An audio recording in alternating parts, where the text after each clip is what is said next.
Ada yang sakit. Berapa orang yang tidak hadir hari ini?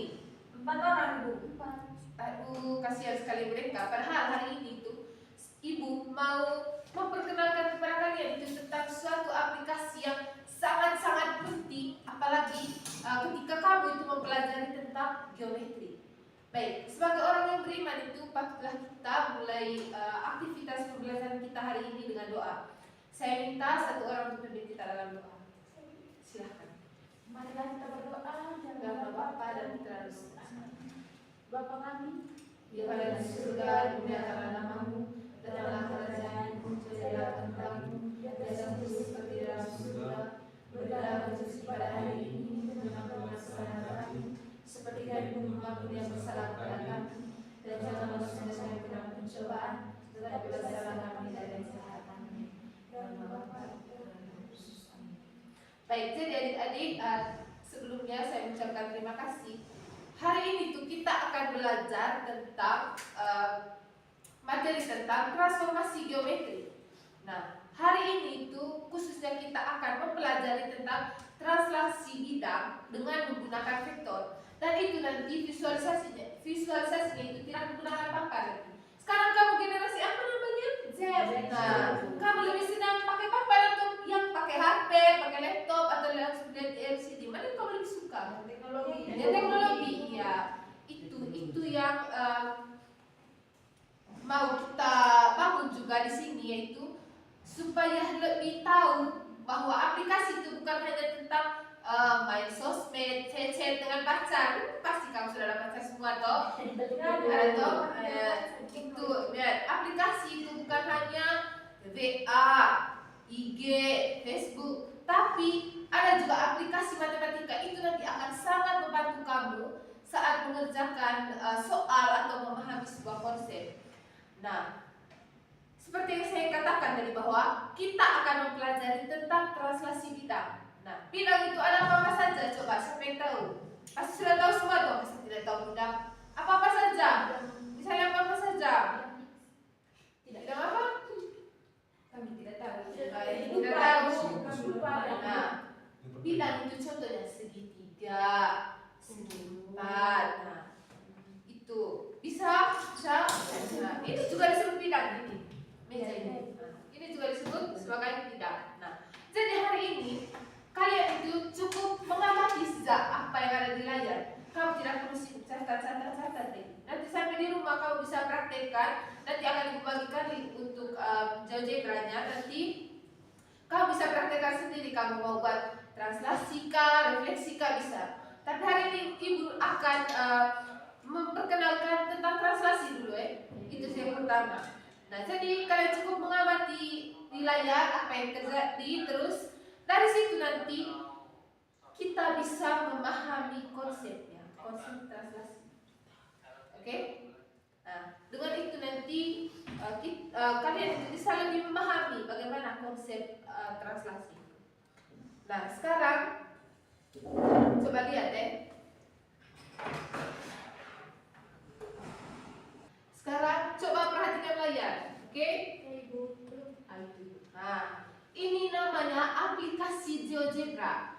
Ini tuh akan sangat membantu kamu dalam mempelajari beberapa materi dalam matematika. Salah satunya itu tentang translasi. Nah, sekarang coba perhatikan, karena kita hari ini tuh belajar translasi dengan vektor. Nah, yang pertama itu Ibu akan menggambar sebuah vektor. Sudah pernah belajar tentang vektor toh? Sudah. Oke. Nah, sekarang di sini Ibu akan menggambar sebuah vektor. Nah, misalnya, nah ini namanya vektor U. Nah, yang berikut Ibu akan menggambar sebuah bidang. Misalnya itu bidang segitiga. Coba ya, kita segitiga.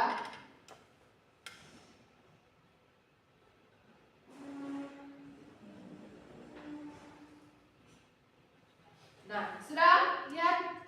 Nah, sekarang adik-adik coba perhatikan baik-baik bidang yang ada di dalam. Perhatikan baik-baik bentuk, posisinya. Coba lihat baik-baik, perhatikan. Sudah? Sudah, Ibu. Nah, sekarang Ibu akan mentranslasikan ini bidang dengan vektor. Nah, caranya bidangnya itu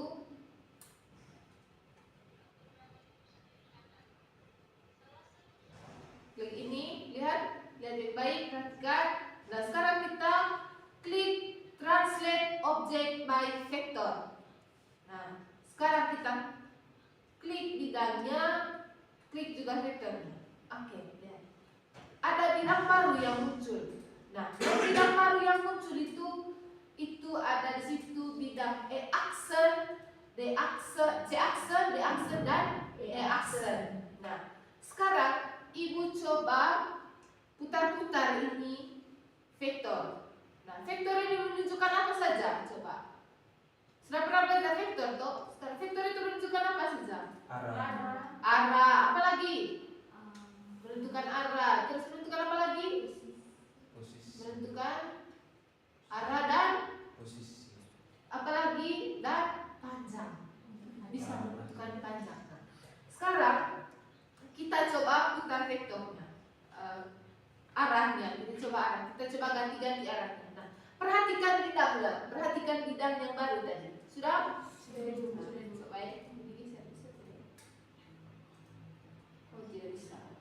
Nah, sekarang kita coba geser arah vektornya. Nah, sekarang coba geser ke bawah. Nah, perhatikan baik-baik bidang barunya. Sudah? Sudah dulu. Nah, sekarang coba di sini. Nah, ketika tadi arah vektornya diubah, apa yang terjadi dengan bidangnya? Bidangnya berpindah. Bidangnya berpindah-pindah. Apa yang kalian lihat? Apa lagi yang kalian lihat? Coba perhatikan baik-baik. Apa yang berubah? Arah vektornya berubah. Dalam bidangnya, apa yang berubah dari bidangnya? Ada perubahan? Dari yang posisi awal. Tadi sudah perhatikan baik tuh yang posisi awalnya. Sudah. Ada yang berubah? Ada itu tempatnya. Tempatnya berubah. Ukurannya Ukurannya sama. Bentuknya bentuknya juga sama. Nah, sekarang dari sini apa yang bisa teman-teman atau adik-adik pahami tentang translasi ini? Tadi kita sudah putar-putar dengan vektor. Nah, sekarang kita coba ubah panjangnya. Coba ya. Coba kita buat semakin panjang. Ada perubahan yang terjadi dengan bidangnya? Hanya panjang vektornya saja yang bertambah. Kalau bidangnya ada perubahan? Tetap. Tetap. Tempatnya saja. Ada tempatnya yang Posisinya saja yang berubah. Nah, sekarang apa yang bisa kalian ambil atau apa yang bisa kalian pahami dari visualisasi yang sudah Ibu berikan? Apa yang bisa kalian ambil kesimpulannya? Apa yang bisa kalian pelajari dari sini? Nah, iya, coba. Kalau menurut saya, translasi itu berarti dia itu berkaitan dengan vektor. Nah, vektor itu dia bisa berpindah, bisa jadi seperti bidang. Misalnya bidang, dia tuh bisa berpindah-pindah itu atau bergeser. Oke. Nah, di saat bergeser itu apa yang terjadi dengan bidangnya? Apakah dia Tempat yang berubah? bisa bidang yang tetap sama itu. Ukuran yang bisa sama, jadi dia tempat posisinya berbeda. Tadi dari visualisasi yang telah Ibu buatkan, tadi ada yang bilang Ibu bidangnya tetap sama, tidak ada perubahan, tapi dia punya tempatnya berpindah-pindah, tapi tidak ada perubahan terhadap bidangnya. Jadi adik-adik, jawaban dari kalian semua itu benar sekali, bahwa ketika suatu bidang ditranslasikan dengan vektor, dia itu bangunnya tidak berubah, tetapi dia punya posisinya yang berubah. Dan apa yang kalian ada yang menyimak dengan baik tidak? Berkaitan dengan vektor dan bidang tadi. Masih ada satu yang lupa. Coba. Ada yang tahu apa itu? Coba ingat baik-baik. Dia punya bidang kayak ibu bergerak mengikuti apa arah vektor. Nah, mengikuti arah vektor. Benar sekali. Nah, itu dia bahwa bidangnya itu dia itu bergerak mengikuti arah vektor. Kemana vektor itu? Misalnya tadi kita putar ke bawah, bidangnya itu ikut ke bawah. Tetapi bentuknya itu tidak berubah sama sekali. Jadi dari situ kita dapat mengambil sebuah kesimpulan bahwa ketika sebuah bidang ditranslasikan dengan vektor, maka bidang itu akan translasi mengikuti arah vektor. Kemana vektor itu berjalan, kemana arah vektor itu berjalan, begitu juga bidangnya berjalan. Misalnya kita putar ke bawah, bidangnya juga itu ke bawah. Tetapi bidang tersebut tidak terjadi perubahan terhadap bentuknya, ukurannya, tidak ada perubahan sama sekali. Hanya posisinya yang berubah mengikuti arah vektor. Oke, baik. Nah, jadi bangunnya itu tadi dia bergeser searah dengan jalannya vektor. Terus setiap titik pada bangun berpindah sejauh panjang vektor. Kemana sejauh panjang vektor, begitu juga bidang ikut dia bergeser sejauh itu juga. Setiap titik dalam itu bidang tadi mengikuti arah perpindahan sejauh panjang vektor. Yang berikut bentuk dan ukurannya tadi tetap sama, tidak ada perubahan. Mau itu segi 3, segi 4, segi berapapun, kalau kita translasi dengan vektor maka bentuk dari bidang yang kita buat itu tidak berubah sama sekali. Nah, inilah yang kita sebut sebagai translasi bidang. Jadi vektor dalam translasi tadi seperti dikatakan bahwa dia itu penentu arah dan jarak pergeseran. Gitu. Sejauh mana sejauh kita mau geser itu vektor kemana sejauh, begitu juga bidangnya mengikuti. Dia itu menjadi penentu arah dan jarak. Gitu. Sama seperti anak panah yang kamu ketemu di jalan. Kalau misalnya kamu jalan-jalan itu ada di jalan-jalan itu ada pelang-pelang yang gambar anak panah, pernah ketemu?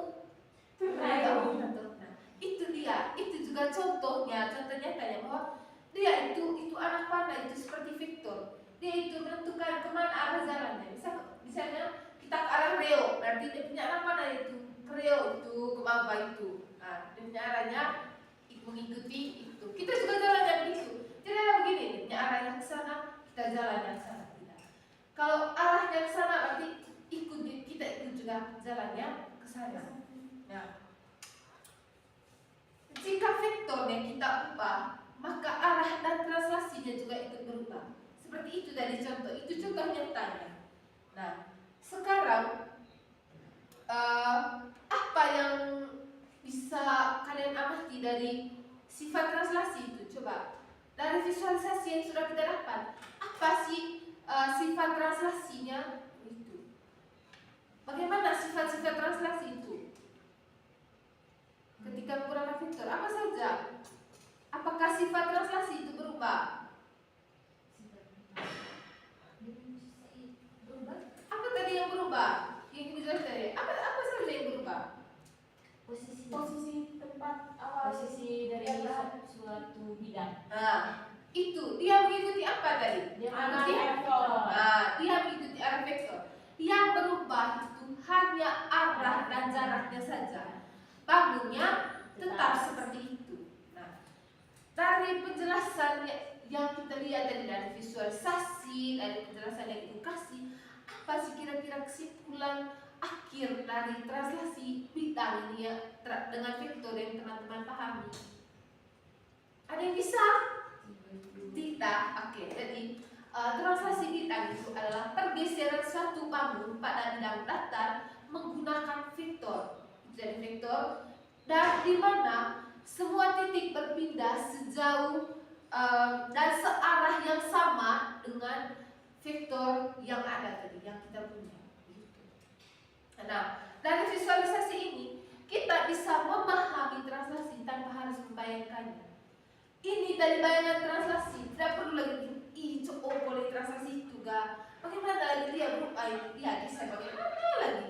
Nah, dengan menggunakan GeoGebra ini kita bisa tanpa harus pusing sekali saat membayangkan. Biasanya itu banyak yang siapa yang suka di sini lebih senang lihat gambar daripada bayang. Siapa yang tidak suka halusinasi? Misalnya berhayal gitu. Siapa yang tidak suka berhayal? Senang atau suka berhayal? Suka. Nah, ini aplikasi itu sangat cocok untuk siapa saja yang mau belajar tentang translasi. Bisa juga refleksi. Minggu depan kita akan belajar tentang refleksi. Nah, karena kalian ini bagian dari generasi apa sudah namanya kamu bilang tadi? Z. Nah, dan kamu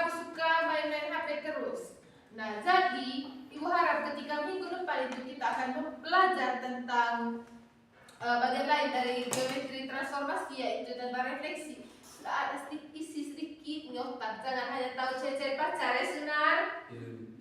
Oke. Semua ada HP toh? Ada ibu. Nah, karena pasti ada sih yang alasan gini, gitu masalah tidak bisa pinjam di ini di perpustakaan, pasti tidak kasih izin, pasti ini pasti itu, banyak sekali masalah. Tahu sudah anak-anak zaman sekarang lebih banyak masalah daripada solusi. Jadi semua ada HP toh? Ada ibu. Ada toh. Nah, ada yang tidak punya HP? Sunarto ibu. Sunarto tidak punya HP? Iya. Aduh, Sunar. Jadi sampai di rumah, jangan hanya pergi main di rumahnya Timi, berkunjung sedikit ke rumahnya teman minta dengan mereka, teman-teman belajar sama kan, pakai HP yang kamu gitu. Supaya minggu depan datang ke kelas sudah ada isinya, oke? Oke. Baik, jadi adik-adik sekian pembelajaran kita hari ini, yaitu tentang translasi bidang dengan vektor. Minggu depan itu kita akan lanjut ke refleksi. Nah, karena tadi kita membuka pelajaran dengan doa, sekarang kita tutup pembelajaran kita hari ini juga dengan doa. Saya minta satu orang berdoa. Doa. Oke, kepada Kela saya persilahkan. Mari kita berdoa Dalam nama Bapa dan Putra dan Roh Kudus. Terpujilah Tuhan Yesus Kristus Sampai selama-lamanya. Amin. Dalam nama Bapa dan Putra dan Roh Kudus. Amin. Baik, terima kasih adik-adik. Sampai ketemu minggu depan. Ya, Selamat mengerjakan tugas dan tugasnya Ibu kirim lewat WA, oke?